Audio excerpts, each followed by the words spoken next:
Hello everyone, wanted to give you guys a quick tour of the version 7 of the Hotbox Sauna.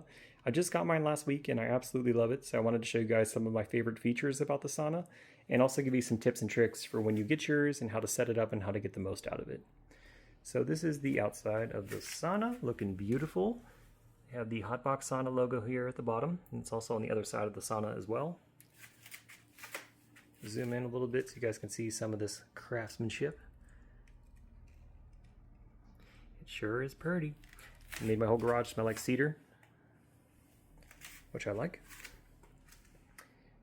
The Hotbox Sauna is also an American owned and operated company. It's also veteran owned. So you're supporting an American business if you purchase this sauna.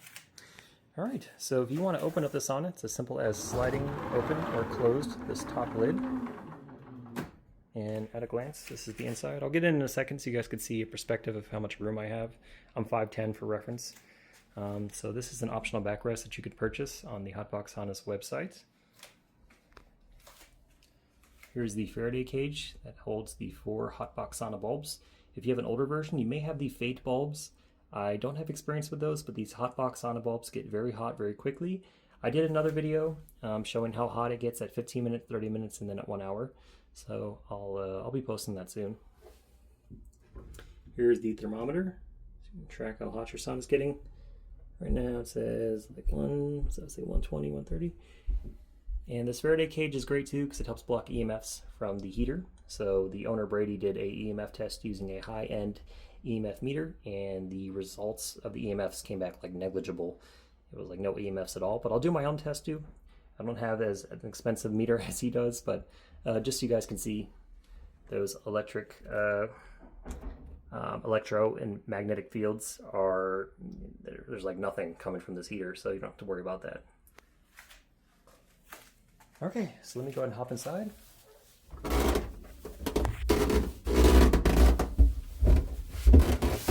Like I said, I am 5'10" for reference, and I do have the backrest. On their website, I believe it says you can fit up to a 6'2" or a 6'3" person in here comfortably. So you can see my feet are at the end, but that's with the backrest, and also I probably have like 3 or 4 inches, maybe not that many, but like 2 or 3 inches for my heels hitting the wall. So I'm comfortable. I do have longer legs as well, so that's contributing to why my feet are so close to the wall here. But I'm comfortable when I'm inside. I don't feel claustrophobic or anything. If that is something you're concerned about, you can get an optional window here above the heater. Looking up, I do have a mantra that says breathe, but you can put what you want there. That handhold, like you saw, to brace yourself when you're getting in and out. And then the sauna, I can see it, but for some reason I have to move my camera over a little bit for it to pick it up, but I can see it from where I'm sitting. Yeah, it's very comfortable. So let me go ahead and hop out.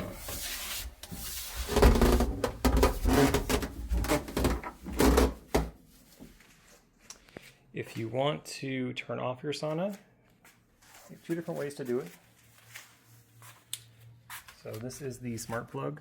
So you can either set up an app where you can just go ahead and set up a schedule through the app on your phone, so you can have it run like maybe an hour before you get home from work every day, or set up a cutoff time. So you can do quite a few things with the app, which is nice, or you can just click the button. And if I was to get inside the sauna right now, you guys would see it would be absolutely pitch black if I sat down and closed the lid. So there's definitely a tight seal, which is good because that traps in the heat and ensures that your session, is at the temperature you want it to be. And if you want to control the temperature, you just have to adjust how open, or I'll show you guys. So while I was in, I wanted to keep my sauna around 200 degrees. So I just cracked it like this much. And it was able to keep it at 200 degrees because I didn't want to go above 200 degrees. So I was able to keep it there comfortably, and I'm sure if I opened it up a little bit more, I could have dropped the temperature more. So that's the way, I guess the best way to be able to control the temperature inside the sauna. And again, here's the outside. I'm going to move it. I do have limited space here. I'm using about half my garage for my garage gym, so I'll move around some of my Iron Master equipment. But I mean, even here in the corner, it's not terrible. It's not taking up a whole lot of space compared to what you would get with a traditional sauna. That would take up like my whole back wall here. But yeah, I love it so far. When you do set up your sauna, make sure you are using 2 people. When I tried to set it up myself, I had an issue because my garage is at an incline that the box fell over and almost crushed my bike. So I was trying to hold up the box with one arm because I couldn't lean it up against something. I was trying to pull out these very heavy wood panels with the other arm. So if you have another person to help you, please do, because even in the instructional video, they have 2 people setting up the sauna. So I would just follow their advice and use 2 people if you can.